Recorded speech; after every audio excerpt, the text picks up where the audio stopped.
There have been deaths, showdowns, explosions, secrets, betrayal and lies. We laughed and we cried. Season 8 Part 2 had it all. So get yourselves comfy and let's take a look at the top 10 moments from Season 8 Part 2.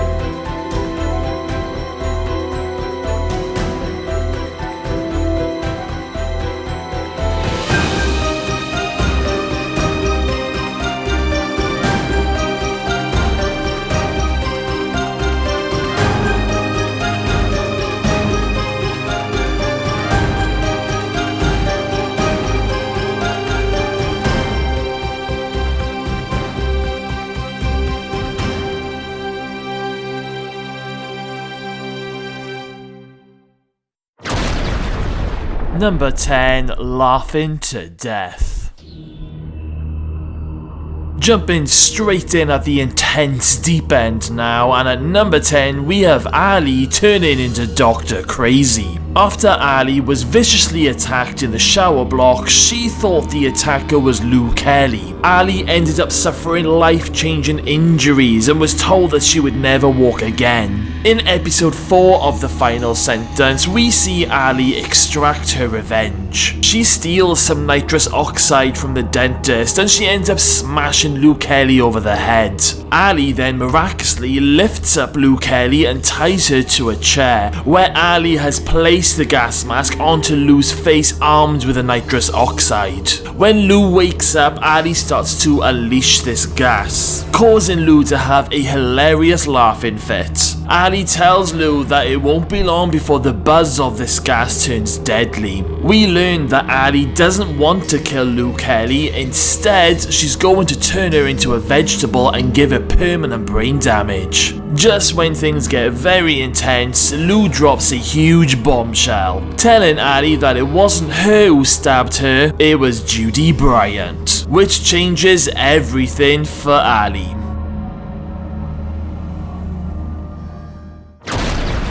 Number 9, Judy goes for a swim.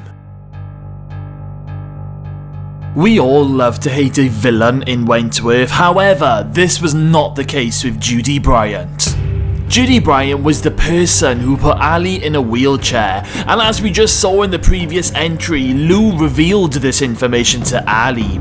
So in episode 5, Judy goes through quite a few scrapes, however, the biggest and best moment has to be Judy almost drowning in a dirty bin full of water. Judy was taken to the dining room for her evening meal, however, it wasn't long before Judy was captured by the women and taken to the back area of the dining room. Judy is thrown out onto the floor and all the women are there throwing rubbish and rotten food at Judy. Then comes along Lou Kelly, who instructs the women to throw Judy into the big bin full of water and to slam down the lid. It's an intense scene, but also very satisfying. Lou Kelly and the women toy with Judy by letting her back up for some air and then dunking her back into the water, until eventually Judy just about manages to save herself by whispering a dark secret into Lou Kelly's ear. Number 8, Mari Winter's death. A tragic moment in our next spot when Mari Winter dies protecting the very woman that she once hated. A plan was all set up for Ruby to follow Lou Kelly to find out where she was hiding the mobile phone that has evidence to help Ruby and Rita's case. As Ruby follows Lou into the dining room, Mari isn't far behind. In a very intense moment, Ruby is walking slowly to the back end of the dining room and following a trail of oil into the bin area. All of a sudden, Ruby is dragged into danger when Mullet grabs Ruby with the rest of Lou's crew. Lou then confronts Ruby and starts taunting her before throwing Ruby to the women who start fighting her. Mari is watching everything through the crack of the door. She ends up picking up a plank of wood and bursts in to save Ruby. Mari gets a good few hits in while Ruby breaks free. Mari tells Ruby to make a run for it and that she won't be far behind, but all of a sudden, Lou grabs the plank of wood out of Mari's hand. Lou then grabs Mari, looks her in the eyes and says, "This is for Reb." She then stabs Mari right in the body, pushing harder and harder as it rips through Mari's organs, before pulling out the knife and then leaving Mari to die alone on a dirty floor. It was a very heartbreaking moment, and despite everything that Mari has done in the past, she didn't deserve to die like that. However, Mari did end up fully redeeming herself. It's just such a shame that she had to die for everyone else to realise it. Number 7. Ali's breakdown. Sticking with some heartbreaking scenes now, and in episode 7, Ali isn't having a very good time. It starts off with Ali telling Dr. Miller that she is feeling lonely and undesirable. Later on in the shower block, Ruby helps Ali to dry off after her shower. Ali then makes a move on Ruby, begging Ruby just to touch her. But Ruby tells Ali that she can't, she's with Zaina now. This breaks Ali and everything gets on top of her. After Ali tells Ruby to leave her be, Ali has a massive emotional breakdown. Ali is found screaming at the officers, armed with a shiv and threatening to hurt herself. Dr. Miller arrives on the scene and tries to talk Ali around, but Ali can't take any more, and proceeds to stab herself in both of her legs over and over again in front of a very shocked audience of Vera, Will, Jake and Dr. Miller. Dr. Miller and Will manage to grab Ali and they get the shiv off her, and Ali cries into Will's shoulder. Kate Jenkinson's portrayal of Ali this season definitely deserves an award. Number 6. Joan kills Anne Reynolds. A moment where I cheered out loud with disbelief. Anne Reynolds was one crazy bitch, and it all came to a head in the very final episode. A bomb had gone off and Anne Reynolds let the bomb into the prison in order to keep Judy Bryant locked up. However, when she told Vera all of this in the aftermath of the explosion, things took a turn for the worst. Vera was disgusted with Anne and couldn't believe what she was hearing, so Vera goes to leave the prison, but Anne runs to Vera telling her that she can't tell anyone what she's done. But Vera ignores her and carries on walking, so Anne completely flips out and throws Vera to the ground and starts to strangle her. Anne has gone completely crazy and is literally trying to kill Vera in order to protect herself. Just when we think that Vera is about to take her final breath, out pops Joan Ferguson from behind. Joan drags Anne off Vera and then proceeds to snap her neck, killing her instantly. It was a great moment and very unexpected for Joan to save Vera's life. Number 5. Eyeballs for dessert, anyone? It was inevitable that Crazy Joan was going to make an appearance this season, but I don't think any of us were ready for what unfolded in episode 6. Eve Wilder arrived in this final chapter and she had some major history with Joan Ferguson. We learned that Eve doesn't take rejection very well at all, and Joan was going to use this to her advantage to try and get rid of Jake, the monster that she once created. Joan could see that Eve was falling for Jake, so Joan pushed Eve to make a move on him. However, this went very wrong after Eve jumped on top of Jake and started ripping his clothes off. Jake threw Eve to the floor and rejected her, so Eve decided it was hush hush time. Later on in the freezer room, Jake goes to check that all the women have finished their work, but he finds a box of chickens on the floor that haven't been put into the freezer. Meanwhile, Eve is lurking in the background. Eve then goes to Joan, telling her that it's done. Jake is in the freezer. So Eve takes Joan to the freezer room and Joan is getting very excited to see a frozen Jake. Joan opens up the freezer only to find that it's empty. And then Eve comes running up and smashes Joan over the back of the head and puts Joan in the freezer.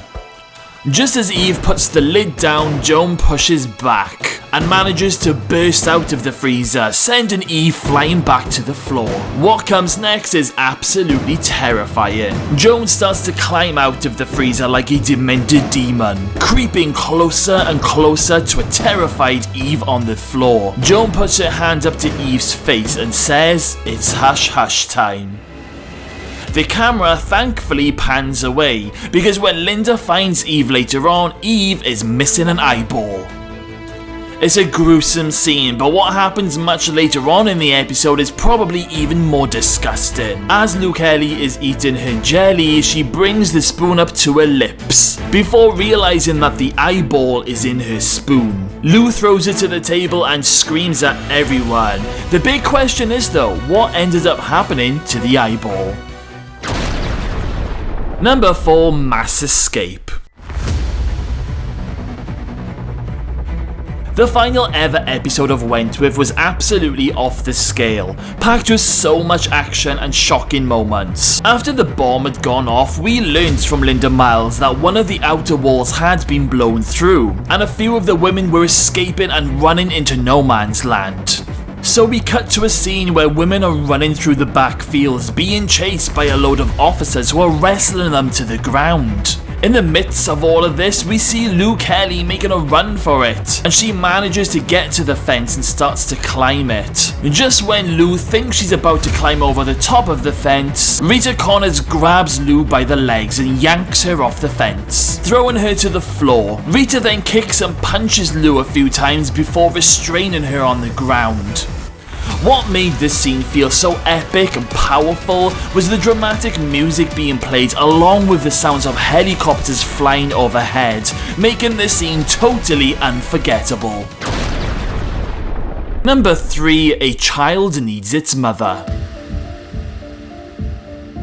Okay, so sticking with the final episode here. After Joan saved Vera from a crazy Anne Reynolds, Joan carries a passed out Vera out of the prison and into no man's land. Joan then lays Vera down in a very gentle way and even starts pulling dirt and dust out of Vera's hair. Vera wakes up and sees Joan leaning over her, probably shocked and confused that Joan has just saved her life. Joan then goes on to say that Vera once asked her what her endgame was, but she didn't know the answer to that question until just now. Joan then puts her hand onto Vera's and says her final ever line, "A child needs its mother."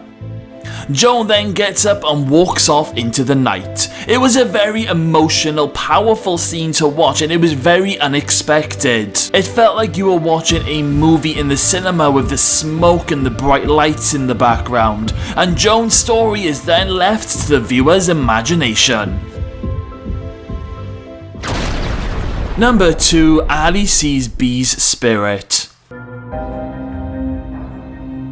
The final ever episode of Wentworth was very action-packed, so it's no surprise that we are sticking with another moment from episode 10.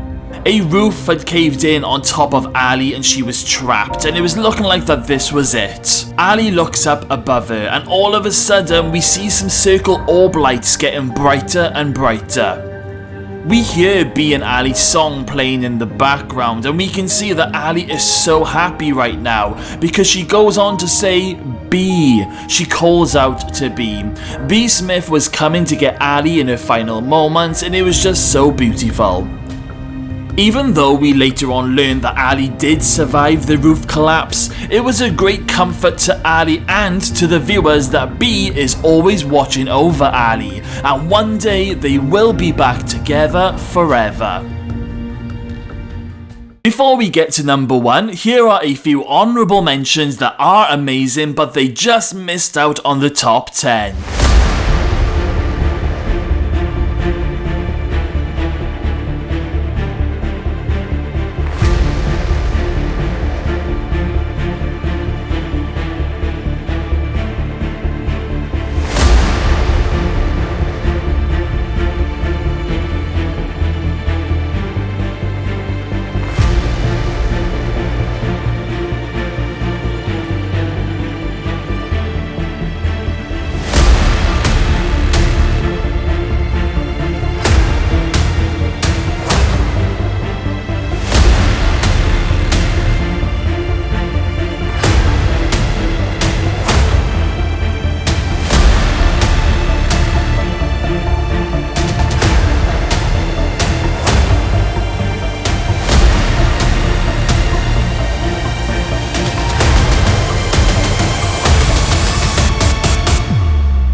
Number 1, I am declaring myself as top dog.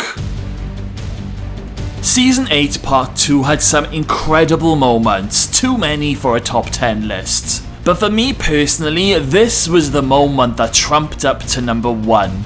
So Sheila murdered Reb Keen at the end of episode 1, and in episode 2, Lou wanted revenge. This is when we are greeted to a very disturbing death scene. Lou corners Sheila in the cleaning storeroom and gives Sheila a choice, to either drink some poison or to let Lou slit her throat. Sheila decides to go for the poison and downs it in one.